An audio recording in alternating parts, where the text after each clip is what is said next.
station, 1370 WOCA. Ocala.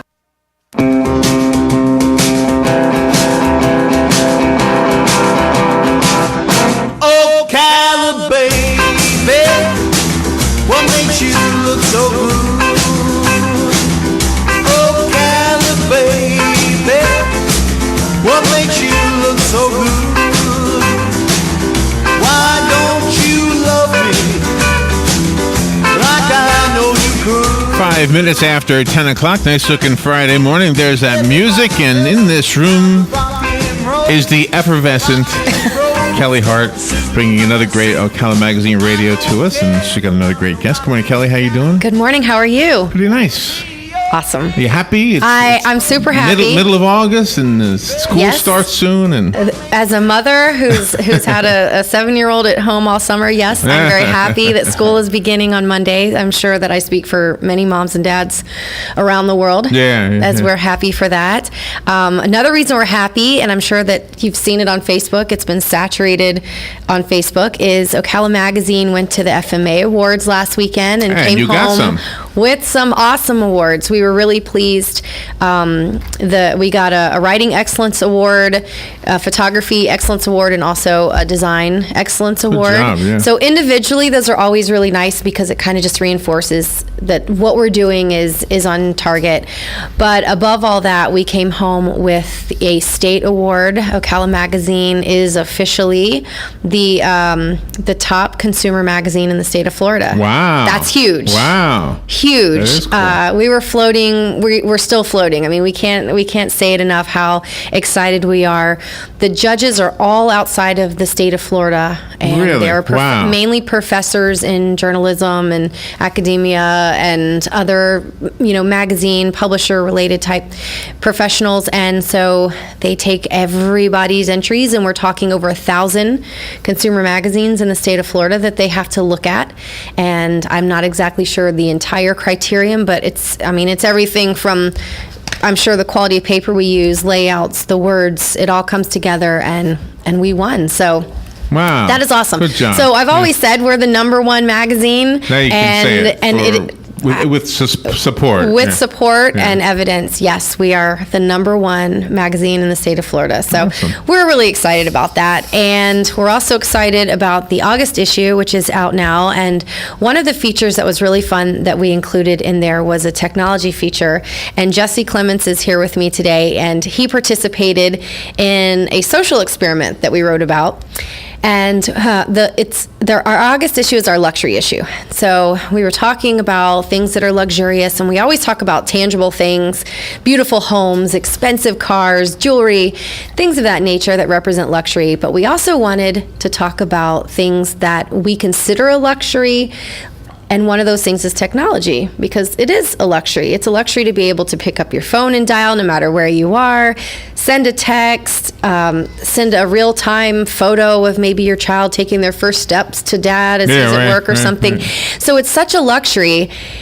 Then we started to talk about how without it, what would we do? And I just kind of made this blanket statement to Jesse Miller, our creative director. I was like, what would we do without our phones and our smartphones and Wi-Fi and internet and things? And I said, no, really, like, what would we do? And so it came to me that it would be a really fun concept to find willing participants like Jesse and James Leonard, who also participated, is not able to be here today. But I reached out and I found 4 people that actually responded and said they would go without technology, without internet, without their phones for 72 hours. And before we could even get started, the other 2 participants just kind of gave up, disappeared. I can't do it. It's just not going to happen. I can't stand the thought of it. So we started with these 2 gentlemen, and I told them, I said, for 72 hours, you cannot use your phones. You cannot use your internet, your emails, your, Wi-Fi, nothing of that nature. So you're basically kind of like internet and technology free. And while you're doing this, the only thing I ask of you is to journal about it. When you get an itch to grab your phone, journal about it. If you fail, like if somewhere maybe day 2 you just can't take it anymore, and you grab your phone and you start looking through pictures or Facebook, write about it and share that experience with me, and then I'll compile this story. And so that's what they did. And first I want to ask Jesse, when you first saw me reaching out, what made you decide that was something you wanted to participate in? Because we thought you were crazy. Like, truth be told, we thought these people are actually crazy. I know I couldn't do it. I mean, my job pretty much revolves around, think about it. The way I found these guys was through the internet. Yeah, so when I reached out and put that out there and you responded, what made you feel like you wanted to participate? Well, there were a couple of reasons. This is a subject that I don't want to say I'm passionate about, but I think it's important. Mm-hmm. And part of it was just to see if I could do it. Can I go 72 hours without using the internet or my iPhone or things of that nature? And, on the other side, it was a little bit of free publicity, too. I get to make it into your magazine, which I love. So. Absolutely. Absolutely. Little bribery. Think about it. We have to give some incentives. But it was a really, really interesting challenge. And, just the thought of, can I make this happen? And what's it going to be like? Because it's been, I've had an iPhone since Gen 1, I think. Right. So, that's 7 or 8 years or something like that I've been on a smartphone.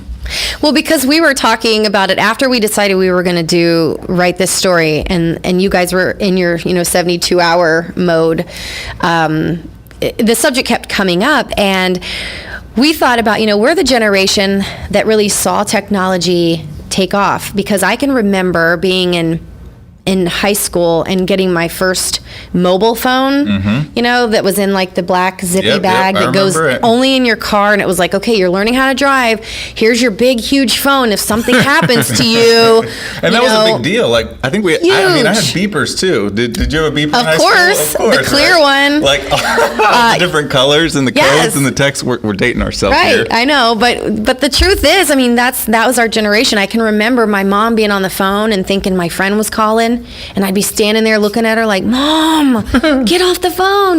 My friend's going to call and I'm going to miss the call. And, and then it was like, we're going to second line. Now you'll have your own line. Yep. And then call waiting. And it was like, man, life is awesome. I can literally be on the phone with a friend and my other friend can chime in and we might even can go back and forth. And now let me ask you this on that note. Did you ever do three-way calls where, you had a friend call a boy and ask what he thought about you and those kinds of things? Be honest, Kel. Of course I did. If anyone says they didn't, any girl says they didn't especially, we were even talking the other day about emergency breakthroughs. Remember, he hasn't called. Surely his phone is off the hook. Something is wrong. I'm going to do an emergency breakthrough. And then your mom's like, why do I have $18 in emergency breakthrough fees? What's going on that you need to, yes. Right. So for us to have this luxury, we really know what it's like to be without it and now to have it. And so for us to go back and be without it, it's kind of crazy. So tell us a little bit about the experience overall when you first put down the phone and you started your 72 hours, what you went through. Well, the first thing that I did, of course, was post about it on the internet. Of course. Because I had to tell everybody, hey, I'm not going to be on for the next few days. And also, I don't remember if I sent out a mass text, but I may have. It's been a month or two since we did it. But the other thing that I did was I timed it so that I could have the very least amount of time off. So my first 8 hours, I literally went to bed right after I got on my 72-hour time period. So that my first 8 hours was, me sleeping. So I'm really thinking this through. Very smart. And I did it over the weekend because, I have a couple of businesses that are heavily involved with technology. And so it would have been very difficult to run those businesses like you said. So I figured, okay, over the weekend I can probably make this work and let me try to go through Monday. But so I went to sleep right away. And I got up the next morning and I'm like, typically I reach for my phone relatively quickly to see what's going on, and I couldn't do that. And so I don't think I journaled immediately, but it was definitely an odd experience to not reach over there and see what's going on with my phone. It just was a gut reaction. Right. That's what I do, That's what everybody does. That's really the truth of it. There was a time where you had a cell phone because you needed to make a call. If there was an emergency, if you were broken down, if something was happening, you had the ability to make a call. Now, I probably make less calls than I do anything else on my phone. Right. I use it very little for calls. Who calls anymore? You just would text but we use it to know what's going on. What's this person doing? Oh, look, this person finally had their baby. You know, what's the news? Oh my gosh, Robin Williams passes away. You know, we find out about all of these things because of these news feeds that are coming directly to our phones. So not only are you limited in your communication when you need to, but there's this limitation on the knowledge that's being shot at you just from the general public. And like you say, you have a business. You could tell us a little bit about your business so we can really understand. It's, you know, in his business, it's much like mine at the magazine. I mean, I deal with clients. I get emails constantly throughout the day, and people are emailing me information, and I'm sharing that information and posting things to get, like, just like I was able to post that we needed participants for this social experiment and be able to get those participants. You do something very similar. So tell us specifically how it affected business and what you do. Well, I've got a couple of different businesses. I'm a co-founder of Ocala TV, and I also run Jesse Clements Photography. And so both of those are very, very heavily media involved. And so with Ocala TV, it was more around relationships with clients. You know, I'm constantly on my iPhone emailing back and forth with clients, interacting with clients on social media. And so to go off that, I mean, there were some deals that I had in the works that week that I wasn't sure, you know, were clients going to be upset that I didn't respond in a timely manner and things of that nature were going through my head. I forgot about this when you first asked the question, but that first night I actually woke up in the middle of the night. I journaled about it. And I woke up in the middle of the night like a little bit like, oh my gosh, what is going to happen over the next 3 days? Like, am I going to miss out? And one of the things that I wrote about, it was kind of like a little bit of a leap of faith, you know, because I'm taking myself out of the equation of being able to affect certain interactions with clients and things of that nature. And I had to just kind of put that stuff in God's hands and be like, okay, you know, I'm going to do this deal because I've signed up for it. And, you know, we'll see what happens. And then my other business with photography, I mean, I'm constantly posting pictures, commenting on clients' pictures. I had a photo shoot on Monday. And a lot of times, I'm a wedding photographer primarily and people photographer. And so this was an engagement shoot. And a lot of times the couples will send me pictures of photos that they like. Hey, can we do this photo? Things of that nature. And, you know, that couldn't happen that weekend. And so there was definitely some cold sweats going into it about what am I going to miss out on? Not just from a social perspective, but like, is there a client who needs me that I'm not responding to, and therefore that's going to negatively impact the businesses? Yeah, absolutely. And you know, there used to be a time where you worked kind of 9 to 5. At 5 o'clock, you clock out, you don't think about work, you go home. But with access through the internet and social media and email, you really never stop working. A lot of the emails I get are in the evenings because people will get home and they'll think, oh, you know, I wanted to ask Kelli about, you know, something going on the social calendar in the magazine, or I wanted to ask her who would I contact about advertising, things they don't have time to do while they're at work. Right. So it comes through in the evenings. And I've gotten accustomed to this habit of, when I see it come through, check it and respond immediately, because if I don't, tomorrow it's a whole new batch of things, and then that will be pushed to the back burner and I could possibly forget. So sometimes I'm even interacting at 11 o'clock at night as things are coming in, just so it's kind of like off my plate and I can start tomorrow fresh. So I can't imagine opening your phone back up after 72 hours and seeing what all was there. So when you finally got back on your phone, how much had you really missed? Like, in all honesty, what all had you missed? You know, I don't know that I had missed anything. There's nothing that pops out of my head that like, oh my gosh, I blew up this relationship because of this experiment. You know, there was obviously a backlog. I think it took me like, you know, half a day or something to get through all of the emails and the different responses. But I don't think that there was anything huge that that I lost because of it. Right. And I think that was part of the experiment, and what we wanted people to understand is we have this anxiety about the idea of not having that access. I mean, I knew even when I reached out on Facebook and said, we're looking for people willing to do this, there was zero chance that I was going to be able to do it alongside you. Initially, I thought, wonder if I did it alongside them and then I compare. I was like, no, come on, let's just be honest. That's not going to happen. This is going to be just an all-out social experiment, and myself not included. But there's this anxiety about, what am I going to miss? And, you know, are people going to think I'm not professional if I don't immediately respond? Do I look, you know, so many things go into it. But the truth of the matter is, you really aren't missing what you think that you're missing. Right. In fact, it really opens up time to do things that are extremely important, way more important than scrolling through a news feed or whatever. So tell me a little bit about what you did to fill the time that you would have otherwise been on your phone. Well, this is one of the more interesting aspects of the whole experiment. I mean, because I consciously was not doing it, I became aware of all the times throughout the day where I was doing it. Mm-hmm. For example, I mean, my wife and I were watching TV at one point. I think you even put this in the article, but we're watching TV, and typically when I'm watching TV, it's dual screen. If a commercial's on or whatever, or if I'm not super interested in the scene that's playing, I'll scroll through something in social media. And because I wasn't doing that, and I think I actually reached, no, I don't think, I know that I reached multiple times throughout the weekend, my left hand, because I keep my iPhone in my left pocket, left hand was going for that pocket multiple times throughout the week. Just because it's just kind of a gut reaction. Like, you're sitting down in a waiting room, you're sitting down on the couch. What am I going to do? I'm going to pull out my phone and see what's going on. Unless Ocala Mag is there, of course, then I might pick that up and read through it. But this is going back to the story of that specific interaction. We're watching TV, and I didn't have my phone, and so I scooted over close to my wife and put my arm around her. Yeah, imagine that. Oh my goodness! Like, obviously, that's something that I should be doing on a very regular basis. Yes. But I didn't realize that my iPhone was competing with that. Yes, and it is. Our iPhone is a competition for most everything that we're doing. I mean, there have been times where I notice I've got my phone in my hand, because I'm maybe messaging or talking to somebody, and I'm in my kitchen and I'm trying to, cook dinner or wash dishes or something, and I'm thinking, gosh, this is so difficult. I wish, instead of just saying, hey, cooking dinner, call you back later, put the phone down and have both of my hands, we try to do this dual thing. We try to be on our phones and we try to do these things.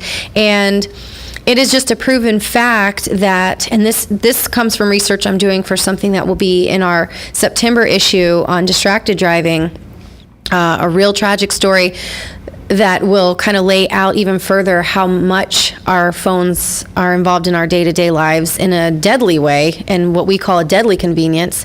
But our brains can only focus on one cognitive task at a time.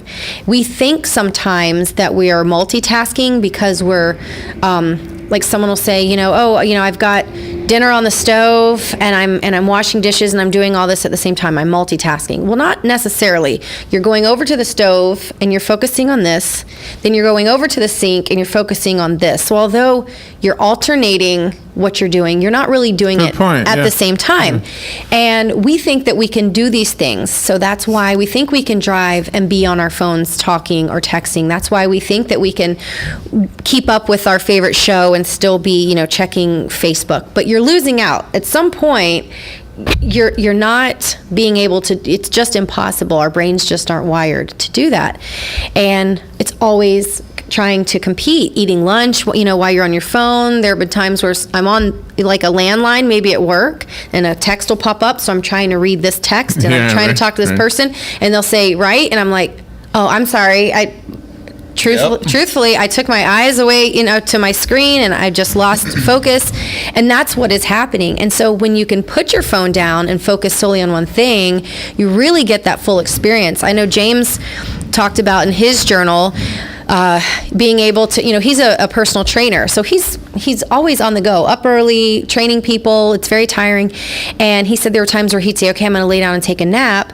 And he'd lay down and get comfortable, but then he noticed he'd I'm just going to check my phone real quick. And next thing you know, an hour and a half later, where he could have been napping, he was on social media checking things. And he's like, God, now it's time to get up, but I never even napped.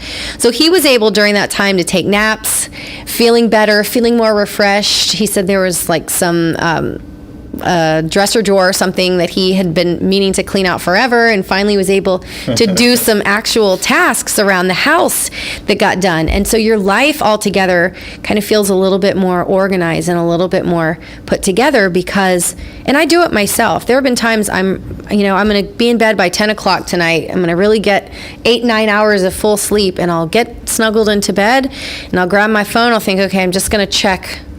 I don't know what I'm checking for, but I'm just going to check one more time before I go to bed. And then the next thing I know, I've checked Facebook, in its entirety, and someone posted a cute quote, so I clicked on it. Well, that took me to Pinterest, and forget it. Now it's midnight, and I'm pinning recipes and future dream home wishes, and I'm like, what am I doing? But we do it. Well, that's the thing about social media is that there's very legitimate reasons often to get on, whether it be, social media is so impactful from messaging to clients and things of that nature. But once you get on and do those things, I'll speak for me, I can get on to check whatever it is that I was going to check or respond to.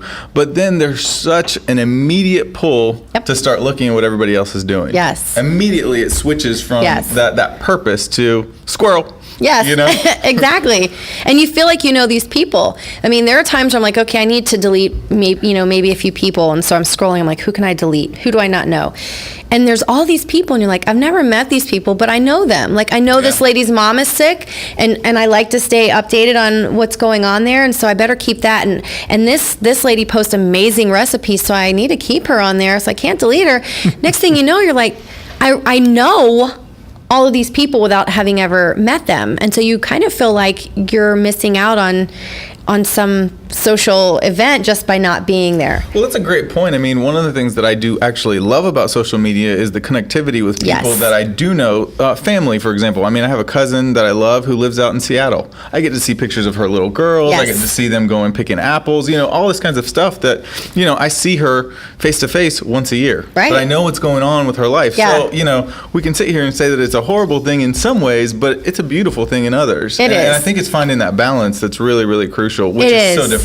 I think it's the self-control. I definitely am grateful for cell phones and things of that nature. I can remember one time I was actually on my cell phone following GPS, and it took me down a crazy shady sugar sand road in the forest, and it was right as the sun was setting, and I was stuck there literally. I tried to turn around, but when I did, I got stuck. And I mean, there was nothing but nature. I mean, you couldn't hear anything. It was pretty scary. And had it not been for the fact that I had my phone and was able to, call 911 and give them the GPS coordinates on my GPS, I don't know how. I guess I would have just had to have walked out of the forest, and it could have been a dangerous or maybe even a deadly situation.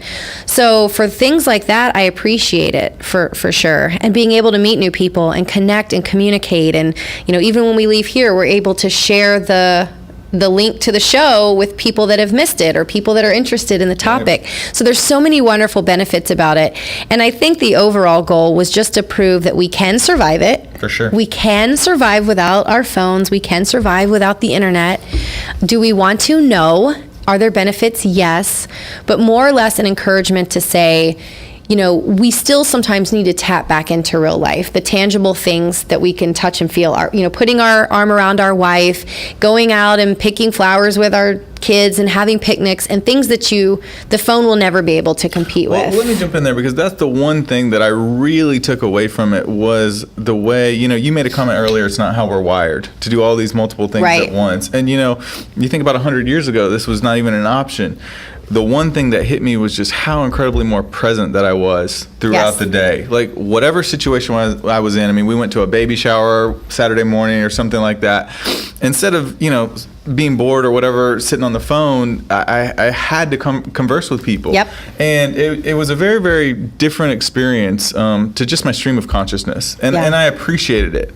I'm not exactly sure how that's all going to play out and be implemented, but I mean, there's definitely something to be said for it. Yeah, it was eye-opening, I think, for everybody. I hope if you have not already read this, you can go online to ocalamagazine.com. You can read it, pick one up. They're all over town on magazine racks.